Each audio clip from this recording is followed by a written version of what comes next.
Cette année, le 99e salon de l'auto est partout près de chez vous. Des chefs d'entreprise, le monde politique et des personnalités répondent aux questions sur la mobilité, l'utilisation de leurs véhicules et l'impact sur le climat posés par des jeunes de la nouvelle génération qui ne mâchent pas leurs mots. Aujourd'hui, nous invitons dans notre studio Roland Craco. Pourquoi y a-t-il de moins en moins de places de parking le long des routes? C'est une politique qui cherche à restituer l'espace public aux usagers faibles, les piétons, les cyclistes.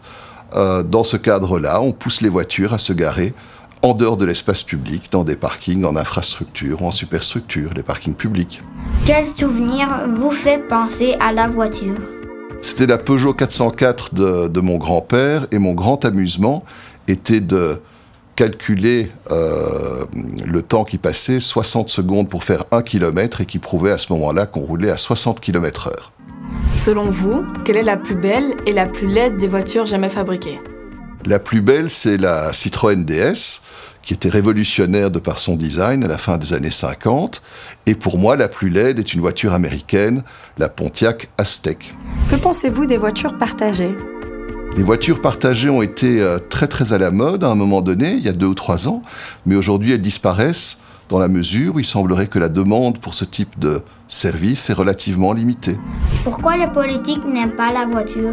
Ça dépend desquels. Certains sont pour des raisons idéologiques contre les voitures, d'autres comprennent que les voitures sont nécessaires, elles aussi, pour se déplacer, pour pouvoir aller travailler ou pour pouvoir aller faire des courses, faire du shopping.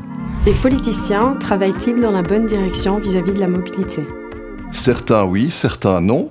Ce qui est clair, c'est qu'une ville est un lieu de rencontre et qu'il est important qu'elle soit accessible tant pour les piétons, les cyclistes, les utilisateurs de transports en commun, mais aussi pour la voiture.